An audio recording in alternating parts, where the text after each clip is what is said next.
જય હિન્દ જય ભારત. જામનગર સત્ય સ્વરાજ ન્યૂઝમાં આપનું સ્વાગત છે. આપણે ગ્રાઉન્ડ રિપોર્ટ દરેડ નલી વિસ્તારમાં છીએ. આપણે ગ્રાઉન્ડ રિપોર્ટ અહીંયાની દેખાડશી કે જનતા કેટલી પરેશાન છે. વિકાસની વાતો કરી રહ્યા હોય ગાંધીનગર બેઠેલા આપણા ઘણા નેતાઓ અને રૂપિયા પણ દેતા આપણે ટીવીમાં ચેક દઈએ છે. દર વર્ષે કરોડો રૂપિયા અબજો રૂપિયા દઈએ છે, પણ જામનગરમાં આપ જોઈ શકો છો કે ગ્રામ્ય કે મહાનગરપાલિકા તંત્ર રૂપિયા વાપરે છે કે નહીં. આની જનતા આપણી સાથે છે અને આપ જોઈ શકો છો ગટરની કેવી હાલત છે. અહીંયા ઢાંકણા તૂટેલા છે અને રોડ તો અહીંયા કાંઈક 20-25 વર્ષ થયા જ નથી. આપણે આગળની ચર્ચા આવા જનતાની ચર્ચા મુદ્દાની ભાઈ સાથે કરશી. શું તમારું નામ? મારું નામ પરેશભાઈ કાપડી, દરિયાડ ગામ, તાલુકો જિલ્લો જામનગર, નલી વિસ્તાર, શાક માર્કેટ વિસ્તાર. મારે સરકાર સુધી આ વાત પહોંચાડવાની છે કે અમે સરકારશ્રીને 8 દિવસ પહેલાં કલેક્ટર સાહેબ જામનગર, જાડા ઓફિસર, તાલુકા વિકાસ અધિકારી શ્રી અને જિલ્લા વિકાસ અધિકારી શ્રી, આ તમામ અધિકારીશ્રીઓને મેં આ લેખિત આપેલું છે કે સાહેબ અમારા વિસ્તારમાં રોડ રસ્તા નથી, ચાલવા માટે રસ્તો બરાબર નથી, ગટરના પાણી ઉભરાય છે, ગંદા પાણી અમારા ઘર સુધી પહોંચે છે, તો તમે પગલાં લ્યો અને કંઈક અમારા માટે આ વ્યવસ્થા કરો. હજારો માણસોની અવર જવર રહે છે. અમારા ગામ વતી મારે કહેવું છે સાહેબ, આ કામમાં કાંઈક ધ્યાન આપો. આટલા રૂપિયા સરકારે આપ્યા છે ગાંધીનગરથી, તો આમાં વપરાશે કે કેમ? આવા જનતાની ચર્ચા મુદ્દાની આપણે ગ્રાઉન્ડ રિપોર્ટ સત્ય સ્વરાજ ન્યૂઝને આ લોકો દ્વારા અહીંયાના સ્થાનિકો દ્વારા ઘણા ફોન કરવામાં આવ્યા કે અમારા એરિયાની જે સમસ્યા છે આપ સત્ય સ્વરાજ ન્યૂઝના માધ્યમથી ભૂપેન્દ્રભાઈ પટેલ આપણા મુખ્યમંત્રી સુધી આ સમાચાર પહોંચે અને દેશના મોટા મોટા નેતાઓ સુધીના સમાચાર પહોંચે. એટલે સત્ય સ્વરાજ ન્યૂઝની ટીમ આજે આ લોકો સમક્ષ છે, જનતાની વચ્ચે અને જનતાની સાથે.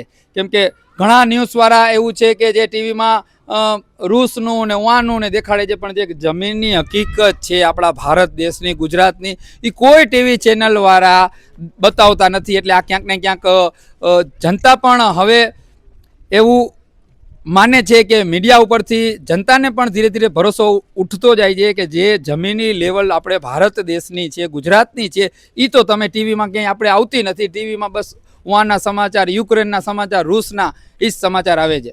આપણે ભાઈ સાથે આગળની ચર્ચા કરશી. હમણાં આપણા દેશના મુખ્યમંત્રી ભૂપેન્દ્રભાઈ પટેલે જામનગર મહાનગરપાલિકા તંત્રની પૂરી ટીમ ગાંધીનગર ગઈ હતી.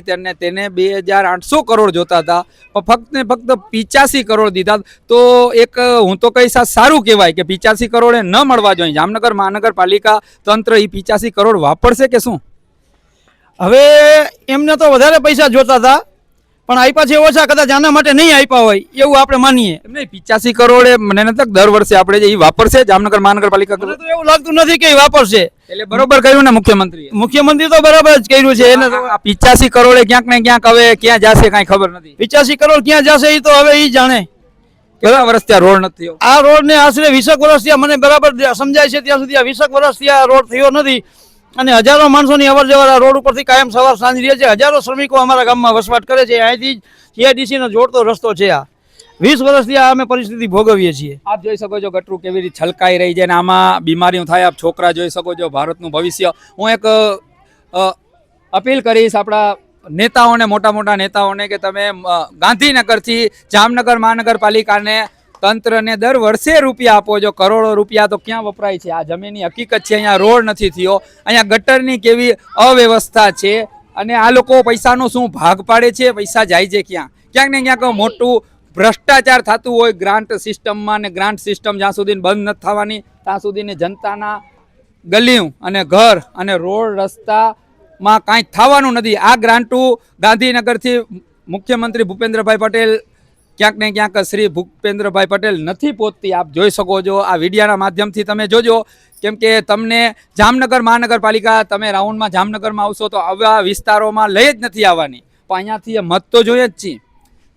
સરપંચની ચૂંટણી હોય કે કોર્પોરેશનની ચૂંટણી હોય, ધારાસભ્યની પણ અહીંયા મત લેવા તો ડેલી ખખડાવશે, રિક્ષાઓ રાખી દેશે.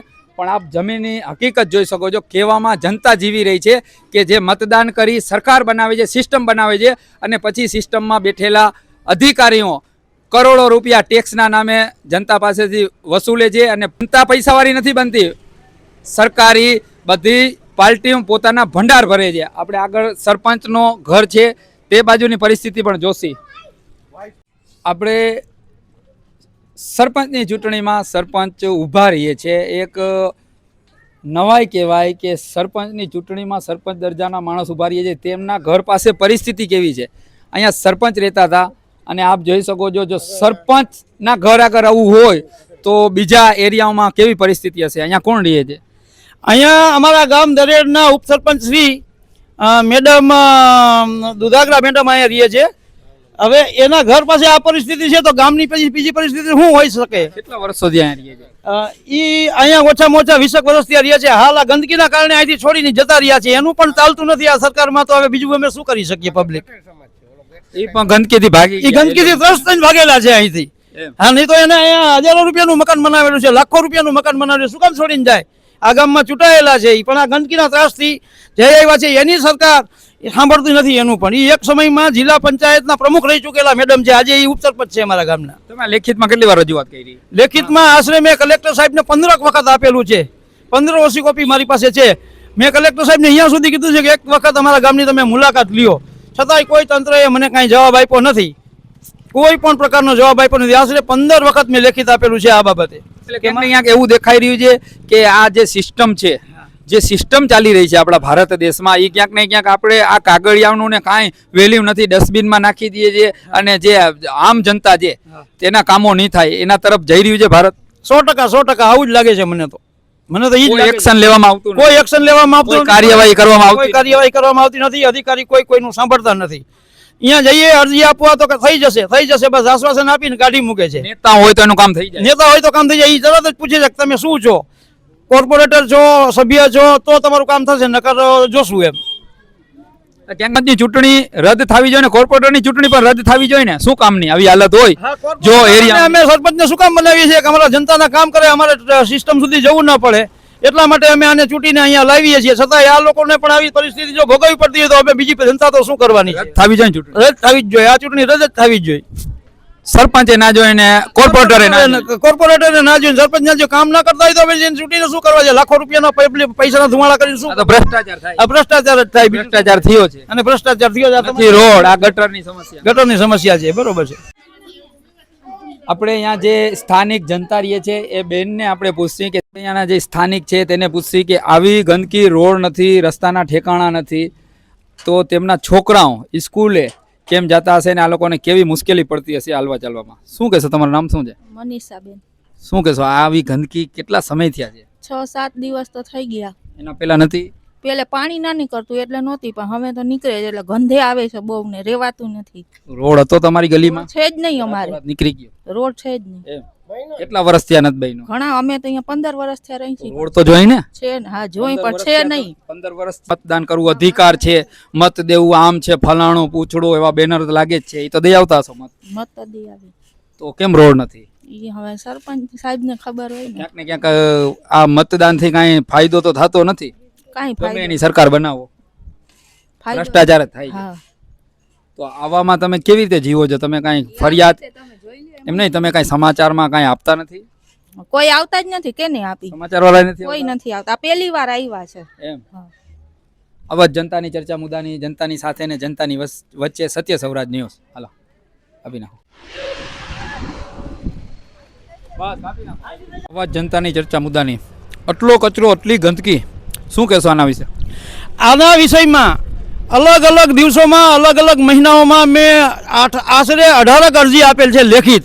કલેક્ટર સાહેબને આપેલ છે, જિલ્લા વિકાસ અધિકારીને આપેલ છે, તાલુકા વિકાસ અધિકારીને આપેલ છે, ગ્રામ પંચાયતને આપેલ છે.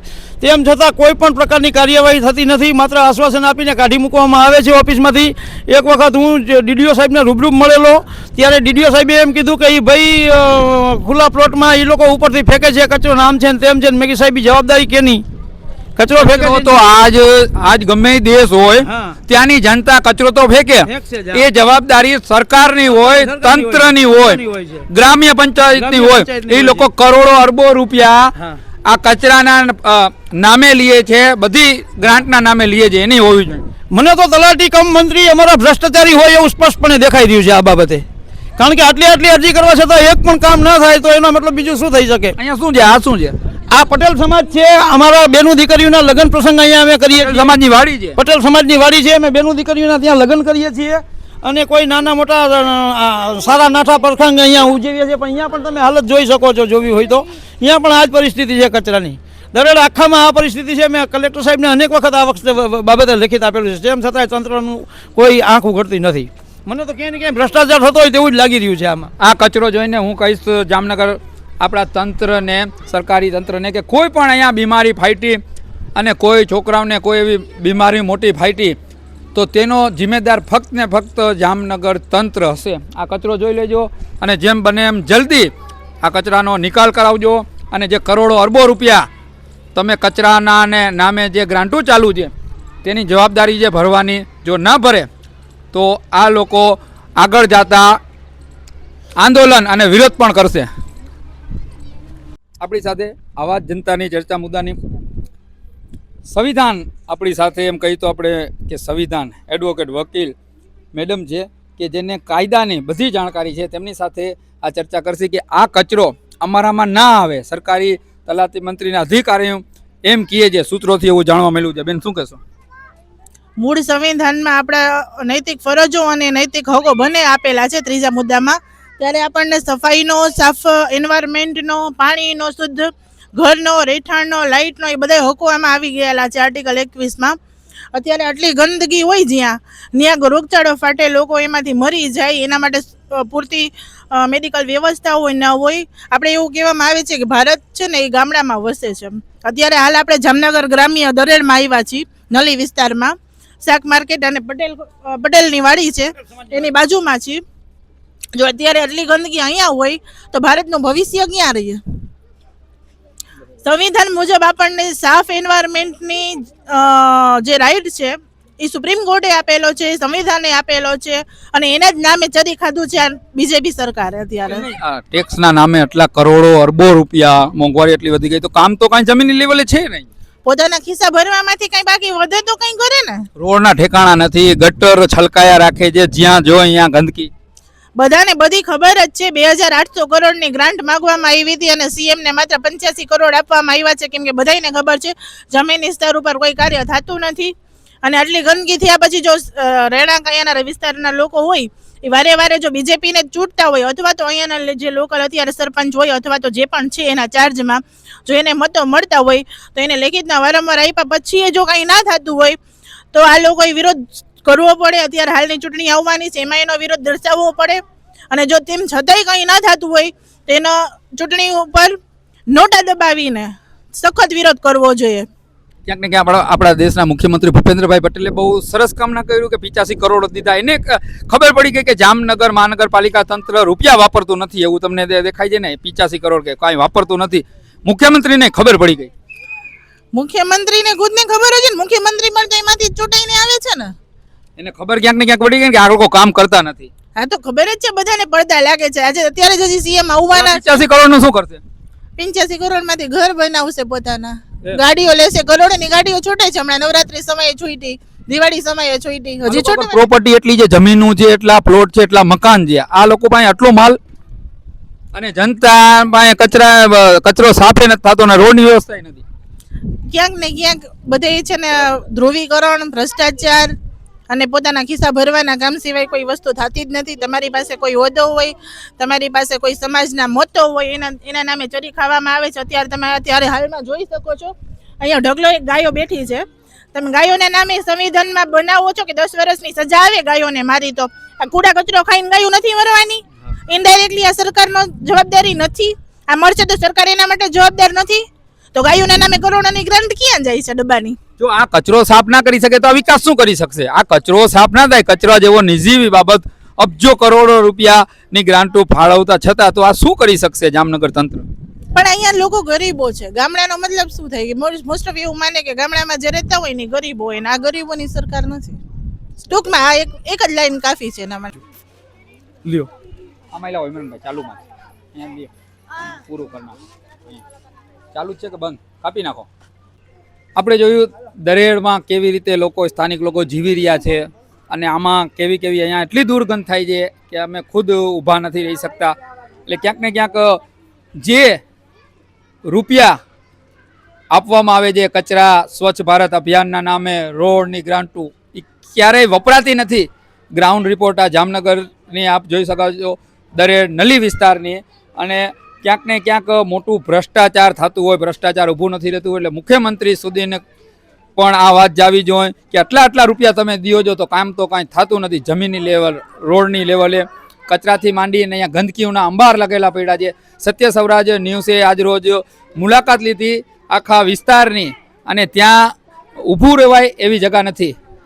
આપણી સાથે અહીંયાના સ્થાનિક હતા, એડવોકેટ મેડમ પણ હતા, અને તેની સાથે ચર્ચા પણ કરી. જામનગરથી સત્ય સૌરાજ ન્યૂઝ બ્યુરો ચીફ મુસાફર કુરેશી, જય હિન્દ.